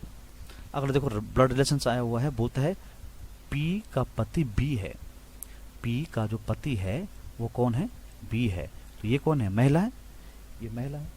ठीक है, ये महिला है, पी का पति बी है, ई जो डी की पत्नी है, ई बोल रहा है ई जो डी की पत्नी है, पत्नी और पी की सास है, पी की क्या है, सास है। कौन, ई किसकी सास है, पी की सास है। पी की सास होने का मतलब क्या है, वो बी की क्या है, माँ है, बी की क्या है, ये माँ है। ठीक है, अब यहाँ देखो ई जो डी की पत्नी है, किसकी पत्नी है, ये डी की पत्नी है, तो इसका पति हो गया। और किसकी सास है, पी की सास है, बन गया पी की सास। इसको मिटा लेते हैं यहाँ से, है ना सास है, उसका एकमात्र पोता क्यू है। पोता कौन होगा, जो उसके बेटे का बेटा होगा वो कौन है, पोता क्यू है। बस ये बन गया, है ना। अब यहाँ से देखो बी का डी से क्या संबंध है, मतलब डी जो है इस बी को क्या कहता है, ये डी जो है इस बी को क्या बोलता है, तो क्या बोलता है, पुत्र बोलता है। क्या बोलता है दोस्तों, पुत्र बोलता है, क्योंकि बेटा है ना, वाइफ का बेटा मतलब खुद का बेटा, तो ये क्या हो जाएगा, पुत्र हो जाएगा। तो डी जो है बी को क्या बोलता है, पुत्र बोलता है। अगर यहाँ पे ऐसा पूछा होता, बताओ डी का बी से क्या संबंध है, तब बी इस डी को क्या बोलता है, तो बी डी को क्या बोलता है, पिताजी, तब क्या हो जाता हो, पिता हो जाता। क्या हो जाता दोस्तों, पिता हो जाता। ठीक है, चलिए अब अगला क्वेश्चन दे 21 देखो। यहाँ देखो एक क्लॉक से आया हुआ क्वेश्चन दोस्तों, 3 से 4 बजे के बीच में, हाँ, बीच घड़ी की सुइयों में कब 3 मिनट की दूरी होगी। 3 मिनट की दूरी होने का मतलब क्या है दोस्तों, हमारी घड़ी की जो मिनट वाली सुई होती है वो 1 मिनट में 6 डिग्री बनाती है, तो 3 मिनट में कितना बनाएगी, 6 या 18 डिग्री बनाएगी। या तो ऐसे भी कर सकते हैं या फिर ऐसे। देखो ये घड़ी है हमारे पास, ये घड़ी, अगर आपने मेरे घड़ी वाला जो चैप्टर मैंने अपलोड किया हुआ है यूट्यूब पे अपने चैनल पे, अगर आपने वो देखा हुआ है तब आप इसको समझ सकते हैं, अदरवाइज नहीं देखा हुआ दोस्तों तो मैं आशा करता हूँ कि आप उसको देख लीजिए, तो आपको ये भी समझ में आ जाएगा। ये 4 है, ये 5 है, ये 6 है, ये आपका 7 हो गया, ये आपका 8 हो गया, ये 9, ये आपका 10 और ये 11। अब क्या बोल रहा है टाइम, क्या बोल रहा है घड़ी, क्या बोलती है, क्वेश्चन बोल रहा है 3 से 4 बजे के बीच में। तो 3 से 4 बजे के बीच में दोस्तों आपने पहले एक सुई को फिक्स कर देना, किसके, घंटे वाले सुई को किस पे फिक्स कर देना है, 3 बजे पे फिक्स कर दे। ये आवर हैंड है, ये फिक्स हो गया भाई। अब देखो मैंने आपको अपने यूट्यूब चैनल बताया हुआ, या आपको पता है कि 0 डिग्री 180 डिग्री को छोड़कर दोस्तों अन्य कोई भी डिग्री, जैसे 90 डिग्री है, 6 डिग्री है, 80 डिग्री है ना, 190 डिग्री है, कोई भी डिग्री है माना बात, तो वो हमेशा प्रत्येक घंटे में 2 बार बनता है। वो प्रत्येक घंटे में कितनी बार बनता है, 2 बार बनता है वो एंगल। ठीक है, ठीक है, तो वैसे यहाँ पे हो रहा है। तो 18 डिग्री बोलो चाहे 3 मिनट बोलो। तो देखो दोस्तों हमें पता है कि ये यहाँ से लेकर यहाँ तक कितना गैप है, 5 मिनट का गैप है। कितने मिनट गैप है, 5। कैसे दिखाएंगे आप, ऐसे दिखाएं डॉट डॉट करके, 1 2 3 4 और ये 5।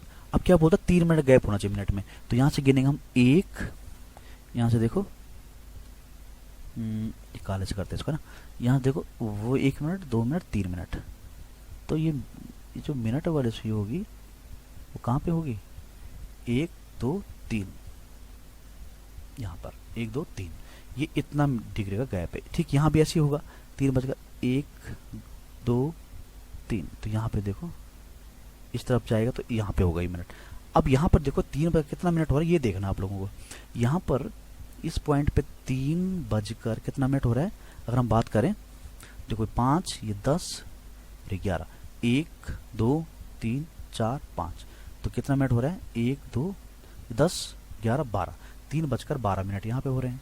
और यहाँ पे देखिए हम लोग, तो यहाँ पे 3 बजकर कितना मिनट हो रहा है, ये 15 हो गया, यहाँ पर आया हुआ है दोस्तों, है ना, 1 1 2 3, तो 15 और 3 18, 3 बजकर 18 मिनट यहाँ पे हो रहे हैं।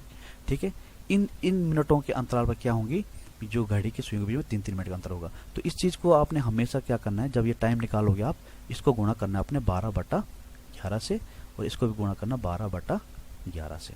ठीक है, और उसके बाद आपका आंसर आपके सामने मौजूद हो जाएगा। तो 3 बजकर, पहले देखते 3 बजकर 12 गुना गया 12/11, पहला केस, पहला क्या आता है, तो 12 12 की 144/11, तो 3 बजकर 11 एकम 11, अब कितना हुआ, 3 बचा, कितना हुआ 34 हुआ, 11 तिया 33 हुआ, 1 बटा कितना हो जाएगा दोस्तों, 11 बजे, ये इतना हो जाएगा पहला। एक इस मिनट पे होगा दोस्तों, 3 मिनट का अंतर घड़ी की, घंटे को मिनट की सुई के बीच में। दूसरा केस क्या है, ये वाला, दूसरा क्या है, 3 बजकर 18 सही, 18 गुना कितना, गुना 12/11, इसको गुणा करेंगे, इसको अपने रहने दो, 12 8 96 हासिल 9, 12 एकम 12, 12 और 9 21/11, तो इसको हम करेंगे अगर, तो 11 एकम 11 हो जाएगा, तो इसको घटाएंगे हम लोग तो कितना 10 बच जाएगा, 21 11 घटाएंगे अगर, तो ये 0, ये कितना हो जाएगा दोस्तों, 1 हो जाएगा 10, तो 106 हो जाएगा, कितना हो जाएगा 106 हो जाएगा। तो 11 9 99, 99 और 7 कितना होता है 106/11, मतलब 3:19 सही 7/11 बजे। यहाँ पर ये चीज आ जाएगी दोस्तों, ठीक है। तो ये देखिए, तो अब देखो एक केस इसमें होगा, एक समय ऐसा होगा ये वाला कि जब दोनों सुइयों के बीच में क्या होगा 3 मिनट का समय होगा, एक बार यहाँ पे होगा, और दूसरी बार 3:19 सही इतने मिनट पे वो केस आ जाएगा, ठीक है। अगर हम यहाँ आंसर की बात करें तो ये देखो एक ऑप्शन तो हमें मिल गया 19:07 सही इतना, 19:07 सही इतना। दूसरा क्या है 3:03 सही 1/11 मिनट, ये गलत हो गया। अगर यहाँ पर 1 होता 1 तो 13 तब ये हो जाता, लेकिन यहाँ पे दिया तो नहीं गया है, जब दिया नहीं गया है तो ये भी, अब ए और बी दोनों हो नहीं सकते, इनमें से कोई नहीं, तो ये आ गया हमारे पास। तो इसके लिए ऑप्शन नंबर क्या हो जाएगा, इसके लिए ऑप्शन नंबर ए जो हो जाएगा करेक्ट हो जाएगा, ठीक है। अगर यहाँ पर 1 होता दोस्तों तो ये 3:13 से 1/11 मिनट तो है यहाँ पे आया हुआ है, तब हम क्या बोलते आंसर ए और बी दोनों, लेकिन यहाँ पर वो है नहीं, तो इसलिए आंसर आपका क्या हो जाएगा, आपका आंसर क्या हो जाएगा दोस्तों, ए ऑप्शन हो जाएगा आपका, कौन सा 13 सही 19 सही 3:19 सही 7/11 मिनट में क्या होगा दोस्तों, इन दोनों सुइयों के बीच में क्या होगा 3 मिनट का अंतराल होगा, क्या होगा 3 मिनट का अंतराल होगा, डिफरेंस होगा मतलब। चलिए अगला प्रश्न देखते हैं। अगला क्वेश्चन देखते सीरीज से आया हुआ है दोस्तों, बोलता है कि यहाँ पर क्या आएगा, ठीक है। यहाँ से देखें, यहाँ से हमें देखना कि ऐसा कौन सा लॉजिक है कि हम इसको कुछ करें मल्टीप्लाई करें या कुछ भी करें वो ये आ जाए हमारे पास। अगर हम देखें 7 दूनी 14 होता है ना, 7 का अगर दुगुना करें 7 दूनी 14 होता है, और -2 करूँ मैं तो कितना 12 बन रहा है ना, बन रहा है कि नहीं बन रहा है। इसी तरह से मैं अगर इसको देखूं तो 12 दूना 24 -2 करूं तो 12 24 में से गया तो 2, तो कितना हुआ 22 हुआ, 22 बच गया। इसी तरह यहाँ से करूं 22 दूना 44 -2 कितना 42 हो रहा है। फिर यहाँ से देखो 42 दूना 84 -2 82 हो जाएगा। इस तरह 82 गुना गया 2 करना है और -2 करना है, तो 2 दूनी 4 8 दूनी 16 -2 बराबर 162 आ जाएगा। आपको क्या कितना आंसर आ जाएगा 162, ये है यहाँ पे, ठीक है। या तो ऐसे भी कर सकते थे, या फिर आप कैसे कर सकते हो, देखो दूसरा तरीका क्या हो सकता है इसको करने का, यहाँ से करते हैं। देखो 7 में से 1 घटाया, 7 -1 किया और मल्टीप्लाई किया 2 से। बात समझ रहे हैं आप लोग, मतलब 7 -1 तो ये 6 हुआ, और मल्टीप्लाई 2 तो कितना हुआ 12 हुआ। इसी तरह से 12 -1 मल्टीप्लाई बाई 2, मतलब 12 में से ये तो 11 हुआ, 11 दूनी 22 हो गया। आ रहा बात समझ में। इसी तरह से 22 में से 1 घटाया दोस्तों तो कितना बचा 21 मल्टीप्लाई बाई 2, 21 दूना 42 ऐसा हो जाएगा। अब 42 में से 1 घटाया आपने तो कितना आया 41 गुना आ गया 2 तो कितना हो जाएगा 82। इस तरह 82 का भी क्या करना है, तो 82 -1 करना है, तो ये हो जाएगा 81 गुना गया 2 बराबर 162। तो ऐसे भी इसको किया जा सकता है, ठीक है। तो एक क्वेश्चन को हल करने कई तरीके हो सकते हैं, तो जो आपको फॉलो करना वो कीजिए, ठीक है। चलिए अगला क्वेश्चन देखते हैं 23। ये भी दोस्त ये सीरीज से आया हुआ दोस्तों, सीरीज आया, फिलिंग द ब्लैंक्स वाला है ना, कौन सा आएगा ये तो बड़ा आप देख के आप बता सकते हो क्या है आंसर। देखो यहाँ देखो 8 है, 121 है, 144 है, 164 है। अगर हम देखें 8 का स्क्वायर करें तो 64 आता है। इसी तरह हम लोग 11 का स्क्वायर करें तो 11 11 के 121 आ जाता है। तो यहाँ पे किसका हुआ स्क्वायर करें कि ये आ जाए, तो 12 का अगर हम स्क्वायर करते हैं तो कितना आ जाएगा 12 12 144। तो इसका आंसर क्या हो गया सीधा 12 हो गया, ठीक है। कितना इजी था, ठीक है। तो ऐसे आपने इन प्रश्नों को हल करना है, ठीक है। चलिए देखते हैं अगला प्रश्न, देखो 24। ये देखो तो खच्चर वाला क्वेश्चन आया था, कुछ खच्चर और उतने ही संख्या में आदमी कहीं जा रहे हैं, ठीक है। आधे आदमी अपने खच्चर पर बैठे हैं, ठीक है, और शेष आदमी अपने खच्चर का नेतृत्व करते हुए पैदल चल रहे हैं। यदि जमीन पर चल रहे पैरों की संख्या 70 हो तो बताइए खच्चरों की संख्या क्या है।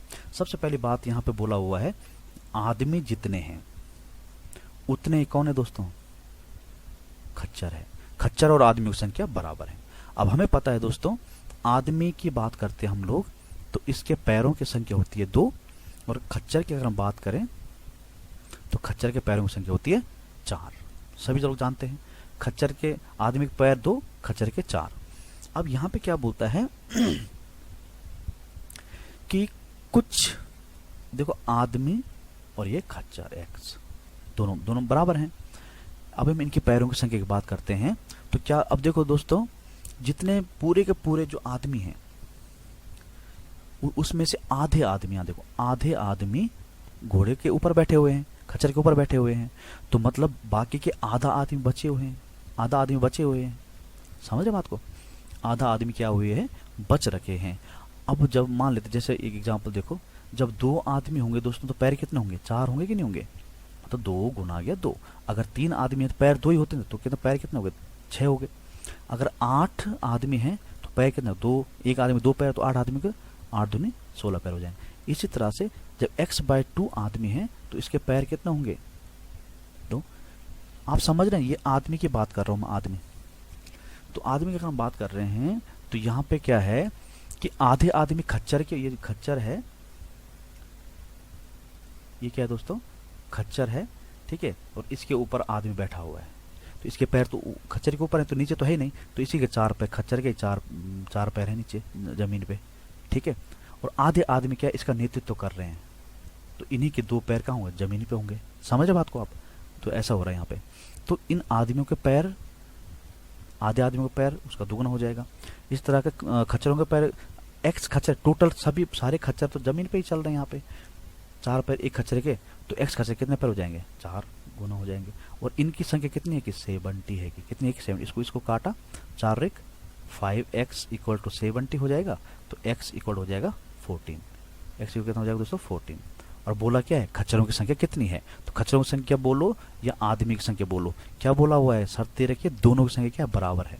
तो आदमी की संख्या बोलो चाहे खच्चर की संख्या बोलो, तो वो क्या है, बराबर। तो 14 हो जाएगी किसकी संख्या, खच्चरों की संख्या। अगर आदमी की संख्या पूछी होती तो आदमियों की संख्या कितनी हो जाती, 14 ही हो जाएगी, ठीक है।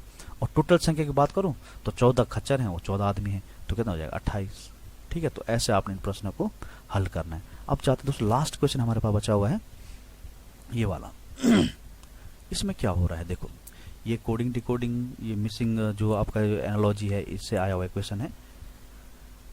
तो यहाँ पे देखो क्या हो रहा है, m और a, इसमें क्या रिलेशन बन रहा है, पर ये देखो इस पे हम रिलेशन देखो, तो k से m की तरफ जाएं हम लोग तो j k l m, मतलब पीछे को जा रहा है ना, -2 चल रहा है मतलब पीछे। और अगर o से जाएं हम इधर तो o के बाद से डायरेक्ट p पे जा रहा है, +1 जा रहा है ना, OP +1, ठीक है। इसी तरह से u और s पे जाएं हम लोग तो -2 जा रहा है, s बाद t आएगा, फिर u आएगा, -2 यहाँ जा रहा है। इसी तरह से s से जाएंगे हम लोग, s t +1 चल रहा है। यहाँ से c से हम कहाँ जाएंगे, e पे जाएंगे, c d e, तो मतलब -2 जा रहा है। तो सेम यहाँ लॉजिक वही लगेगा। यहाँ पे जो होगा क्या होगा, इससे -2 ले जाना हमने, तो j k l, ठीक है। अब हम आएंगे किस पे, i पे, तो i से आगे +1 चलना, i के बाद h i j, तो देखो j मिल गया, एक 2j मिल गया हमको। तो 2j कहाँ दिख रहे हैं आपको, इसमें दिख रहे हैं, तो तुरंत आपने हल करना। अब आगे चेक करने की जरूरत नहीं है, क्योंकि यहाँ देखो सिंगल j है, इसमें j नहीं है, शुरुआत में इसमें भी j नहीं है। अब इसमें j थी तो एक और हमने कर दिया, तो यहाँ ये चेंज हो गया, लेकिन यहाँ डबल j है, तो आंसर इसका मतलब यही होगा आंसर, ठीक है। अगर करना भी चाहो तो कर सकते हैं, लेकिन मैं तो कहूँगा जब आपको इस तरह से मिल जाता तो वहीं रुक जाना, टाइम बचाना है हमको, ठीक है। तो ठीक है, तो ये था दोस्तों हमारा क्या 25 MCQs जो कि लेक्चरर के स्क्रीनिंग बैच के लिए बनाए गए थे, ठीक है। तो अगर आप लेक्चर स्क्रीनिंग की प्रिपरेशन कर रहे हैं दोस्तों, तो मैं आशा करता हूं दोस्तों कि आपने मेरा फर्स्ट वीडियो जो प्रैक्टिस सेट पे बनाया हुआ था वो आपने देख लिया होगा। और साथ ही साथ दोस्तों 2014 में जो लेक्चरर का जो पेपर हुआ था, जो भर्ती आई थी दोस्तों, तो उसका पेपर 2015 में हुआ था, ठीक है। पेपर इसका कब हुआ था, 15 में हुआ था, भर्ती 14 में निकली थी। तो इस समय भी दोस्तों स्क्रीनिंग एग्जाम हुआ करता था। क्या हुआ करता था, स्क्रीनिंग एग्जाम हुआ करता था। और उसके बाद दोस्तों सब्जेक्ट वाइज एग्जाम हुआ, वो भी सिर्फ एक बार हुआ है, ठीक है। और उसके बाद अभी वर्तमान में अब स्क्रीनिंग हो रहा है प्लस सब्जेक्ट हो रहा है, आप सब जानते हो। तो इसी स्क्रीनिंग परीक्षा के ऊपर हम यहाँ पे क्या प्रैक्टिस सेट कर रहे हैं। तो एक प्रैक्टिस सेट मैंने पहले अपलोड कर दिया है, और 2015 में जो पेपर हुआ था उसका सॉल्यूशन भी मैंने अपलोड कर दिया है। और आज ये प्रैक्टिस नंबर 2 है दोस्तों। तो मैं आपसे गुजारिश करता हूँ कि आपने ये जो 2015 का पेपर जो मैंने सॉल्व करके 2 पार्ट में भेजा हुआ है, और साथ ही साथ जो प्रैक्टिस सेट का जो 1 है वो भी भेजा हुआ है। तो अगर आपने वो सब नहीं देखा हो तो कृपया उनको देख लीजिए, ठीक है। और अगर आपको थोड़ा सा भी अच्छा लग रहा है मेरा पढ़ाना, या मेरा जो प्रैक्टिस सेट में लेके आ रहा हूँ आपके लिए, अगर मेरा मनोबल बढ़ाना चाहते हैं तो कृपया मेरे इस चैनल को सब्सक्राइब जरूर करें, ठीक है। सब्सक्राइब करें, इसको शेयर करें दोस्तों, और इसके लिए जो बेल आइकन होता है उसको ज़रूर आपने प्रेस करना, ताकि जब भी मैं कोई वीडियो अपलोड करूं आप तक उसका लिंक पहुंच जाए।